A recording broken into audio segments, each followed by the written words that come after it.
Assalamualaikum semuanya, Bajang di sini. Gimana kabarnya yang nyari loker masih bermasalah dengan ADM? Kampret. Oke, skip. Kali ini saya akan merangkum sebuah film yang berkisah balas dendam seorang mantan sniper yang akan membalas dendamkan kepada seorang anak jenderal yang telah memperkosa cucunya. Seperti apa kisahnya? Mari kita tonton bersama. Tapi sebelum itu, seperti biasa, jangan lupa subrek.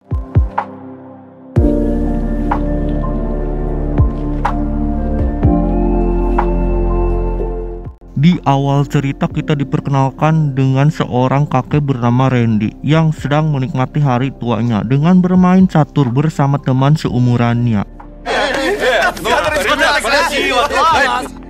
Ternyata Randy dulunya adalah seorang mantan penembak jitu atau sniper yang kala itu ikut ambil dalam Perang Dunia Kedua, di mana Randy banyak meraih penghargaan atas misinya kala itu. Kemudian scene memperlihatkan seorang gadis bernama Lisa yang merupakan cucunya kakek Randy. Selama ini Lisa tinggal bersama kakek Randy karena ibunya menjadi TKW di Hong Kong setelah ayahnya Lisa meninggal.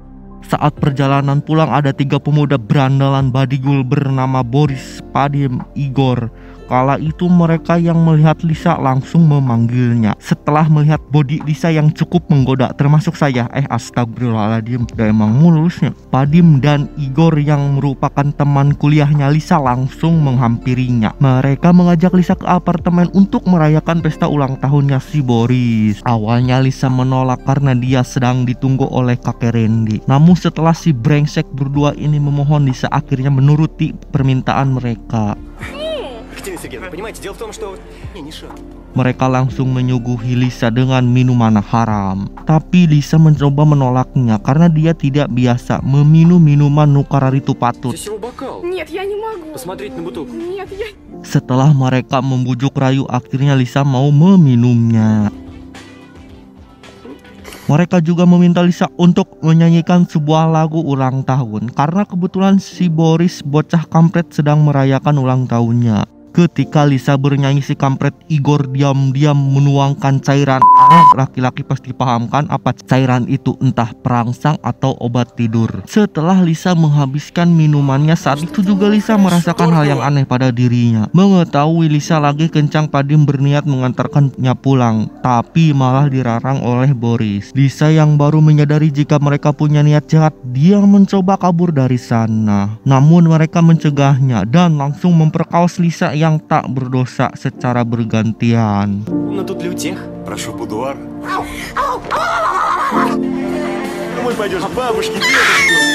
Setelah selesai melakukan hal senonoh, Igor memasukkan segepok uang ke tasnya Lisa. Namun saat pulang Lisa membuangnya karena merasa uang itu uang haram dan dirinya telah ternodai oleh si brengsek 3 pemuda kampret. Kejadian itu membuat Lisa sangat trauma yang akan membekas selama-lamanya. Randy yang baru pulang berusaha menenangkan cucunya dan menanyakan apa yang telah terjadi terhadap dirinya. Namun kala itu Randy sangat terkejut melihat paha Lisa yang lebam dan ada darah dari selangkangannya. Lalu Randy menanyakan siapa yang telah melakukan ini semua. Lisa menjawab kalau dia telah diperkosa oleh tetangga mereka sendiri. Randy yang mengetahui cucunya diperlakukan hal tak senonoh, dia pun tak tinggal diam. Randy langsung berencana akan menghabisi mereka bertiga. Akan tetapi saat Randy akan menuju tempat ketiga pemuda brengsek itu, Randy dicegah oleh tetangganya yang bernama Roman. Kebetulan beliau adalah anggota kepolisian. Roman yang mengetahui kebrutalan Randy di masa lalu, dia mencoba bertanya kepadanya apa yang sebenarnya terjadi. Randy memberitahu kalau dia sangat marah dan tidak terima kalau Lisa cucunya telah diperkosa oleh para pemuda Madesu. Roman berusaha menenangkan Randy dan memintanya agar tidak melakukan hal-hal yang tidak diinginkan. Roman berjanji akan membantu Randy menyelesaikan kasus ini sesuai hukum yang berlaku. Akhirnya Randy mempercayakan semuanya kepada Roman untuk menangani kasus ini. Ketika di kantor, Roman menyampaikan kejadian naas yang menimpa tetangganya itu kepada kaptennya. Tanpa membuang waktu, mereka semua langsung melakukan penggerbekan ke apartemennya si Boris. Setelah itu para polisi menggeledah tempat tersebut dan menemukan bercak darah milik Lisa dan langsung menginterogasi mereka satu persatu. Namun Padim mencoba menakut-nakuti si kapten dengan memberitahu kalau dia adalah anak seorang jenderal. Tapi si kapten tidak peduli dan langsung membawa mereka semua ke kantor karena hukum harus tetap ditegakkan.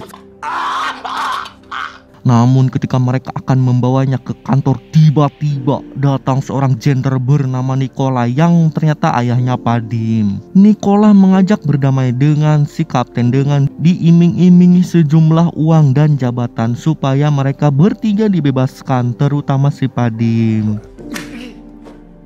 Tapi si kapten menolaknya dan akan membawa mereka ke penjara karena dia telah menemukan bukti yang kuat dan akurat bahwa mereka bertigalah pelakunya. Melihat si kapten yang susah diajak kompromi, Nikola pun mengancam akan memindahkan si kapten ke daerah terpencil, dideportasi dari tugasnya. Tapi si kapten yang menjunjung tinggi keadilan dan membela kebenaran, dia pun tak menghiraukan ancaman tersebut. Dan si kapten pun akhirnya langsung dimutasi ke daerah lain dan ketiga pemuda kampret itu pun dibebaskan. Di perjalanan pulang, alangkah kagetnya Randy melihat para pemuda yang telah menjadi tersangka kini telah dibebaskan.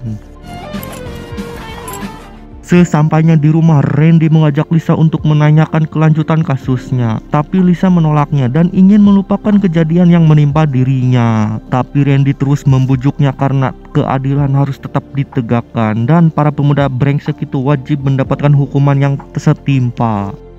Besok harinya Randy dan Lisa mendatangi kantor polisi. Di sana Lisa melaporkan kejadian yang menimpa dirinya. Namun alangkah kampretnya si penyidik malah memojokkan si Lisa dan membalikan fakta karena dialah yang menjadi pelaku yang telah merayu ketiga pemuda itu demi mendapatkan cuan. Yang artinya si penyidik kampret ini menganggap Lisa sebagai cewek micet. Mendengar hal itu tentu membuat hatinya Lisa hancur. Ternyata si penyidik ini telah disogok oleh Nikola untuk memutarbalikkan fakta agar anaknya terbebas dari hukuman. Скажите мне, зачем мне это надо? И ваших эмоций пригласил вас в тот день в квартиру. Да, он пошутил. Sesampainya di rumah, Lisa dan Randy sangat kecewa karena penegak hukum tidak bisa melindungi rakyatnya. Randy yang tak mau tinggal diam begitu saja akan membawa kasus ini ke pengadilan langsung. Что ты, моя дорогая? Dan besok harinya Randy ke pengadilan dengan membawa semua penghargaan yang dia raih sewaktu menjadi prajurit. Dengan begitu Randy berharap lembaga ini akan menghargainya sebagai pahlawan untuk bangsanya dan bisa menyelesaikan kasus yang menimpa cucunya. Tapi sayangnya jaksa ini menolak dengan alasan fakta dan bukti mengungkapkan bahwa memang Lisa yang menawarkan diri kepada ketiga pemuda itu demi sebuah cuan. Ternyata si jaksa ini juga telah disogok oleh Nikola bangsat. Вот я, да, поэтому дело. Видишь, папаша, у меня здесь все засранец. Dari sinilah Randy menganggap kalau lembaga hukum di negaranya tidak bisa diandalkan dan hal itu juga membuat kebrutalan dalam diri Randy meronta-ronta. Randy yang merupakan seorang veteran akan mengadili para pelaku dengan caranya sendiri dan karena itu Randy membutuhkan uang untuk menjalankan rencananya dan akhirnya dia menjual rumahnya di kampung halamannya. Ketika pulang ke rumah, Randy melihat amplop berisi uang yang sangat banyak. Lisa mengatakan jika Nikola telah memberinya uang atas permintaan maaf atas tindakan anaknya. Randy tak habis pikir kenapa Lisa mau menerima uang tersebut, karena ini sama saja dengan penghinaan dan menganggap Lisa adalah wanita murahan. Lalu Randy langsung mendatangi rumah Nikola untuk mengembalikan uang tersebut. Saat sedang makan bersama, Lisa memberitahu kalau tetangganya sedang pergi keluar kota dan menitipkan kunci rumahnya kepada Randy. Randy yang menyadari jika rumah itu berseberangan dengan apartemennya si Boris, Randy pun memanfaatkan kesempatan itu untuk menjalankan misinya. Beberapa hari kemudian Randy pergi ke Moskow untuk membeli senjata tanpa sepengetahuan Lisa. Dia mendatangi sebuah tempat penjualan senjata ilegal dan meminta si pedagang untuk dicarikan sebuah senjata sniper.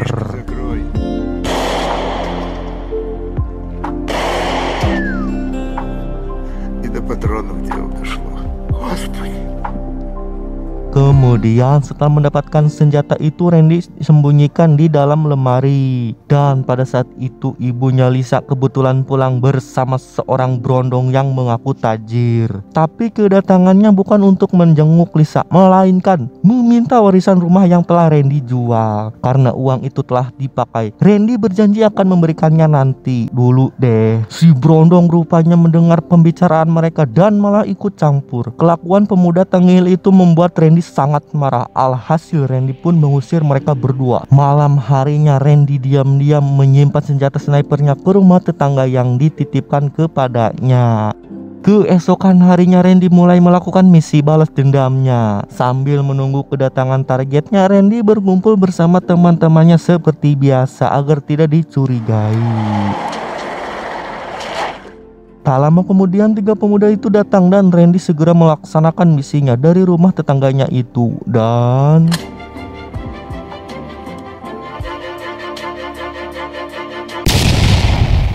di sana Randy melihat mereka yang sedang asik minum berangkal saat Igor akan membuka botol. Tiba-tiba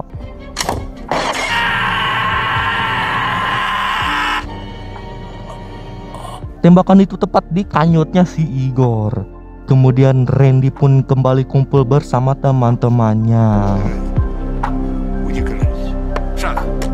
Tak berselang lama ambulan datang untuk mengevakuasi Igor ke RS setempat. Sedangkan Randy berjalan pulang dengan santuy. Kini targetnya tinggal 2, yaitu Padim dan Boris. Setelah kejadian itu, Nikola bertanya kepada Padim dan Boris tentang kejadian tersebut. Boris dan Padim pun kebingungan karena tidak mendengar suara tembakan apapun. Ya iya tuh, sniper yang udah meraih banyak penghargaan melakukan hal tersebut, mudah baginya Randy gitu loh. Nikola mencurigai kalau kejadian ini dilakukan oleh sniper, yaitu Randy, yang emang udah pasti. Esok hari pun tiba. Kala itu Roman mendatangi Randy untuk menanyakan kejadian tersebut. Ternyata Roman ditugaskan oleh atasannya untuk menyelidiki Randy. Tapi Randy mengelak dan tidak mengetahui tentang kejadian itu. Roman mengetahui kalau Randy lah pelakunya, hanya saja dia tidak punya bukti yang kuat. Beberapa hari kemudian Randy kembali menjalankan misinya. Dari kejauhan Randy melihat Boris yang akan masuk ke dalam mobil dan tiba-tiba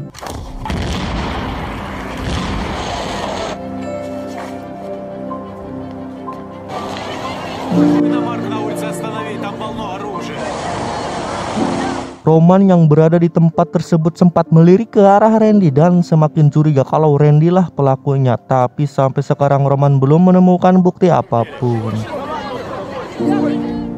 Besok harinya Roman datang ke rumahnya Randy. Roman berpura-pura meminta minum kepada Lisa. Saat Lisa mengambil air, Roman mencoba mencari senjata yang mungkin disembunyikan Randy. Namun dia hanya menemukan kunci rumah tetangganya Randy. Lisa memberitahu kalau si tetangga menitipkan kunci rumahnya karena sedang keluar kota.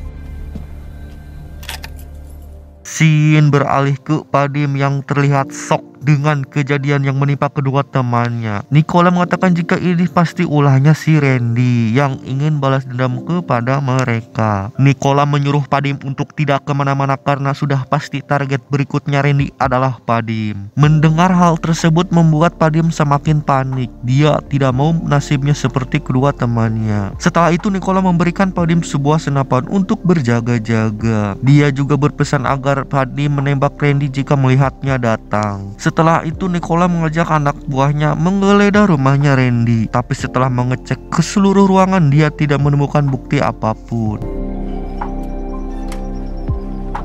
Tapi sialnya tetangga Randy yang menitipkan kunci itu datang mengambilnya, sehingga membuat Nicola curiga kalau Randy menyembunyikan senjatanya di rumah si tetangga. Saat itu juga Nicola langsung membawa Randy ke rumah tetangganya untuk memeriksanya.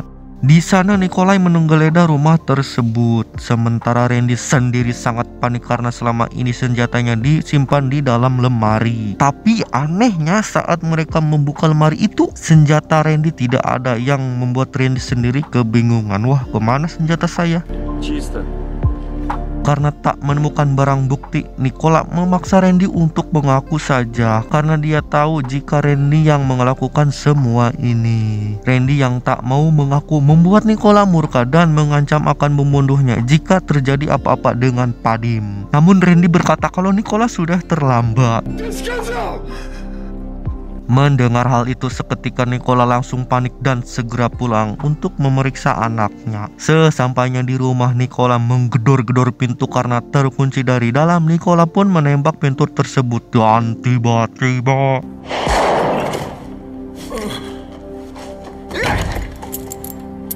ternyata Nicola ditembak Padim, anaknya sendiri. Rasa panik Parno yang berlebihan membuat Padim terkena gangguan mental.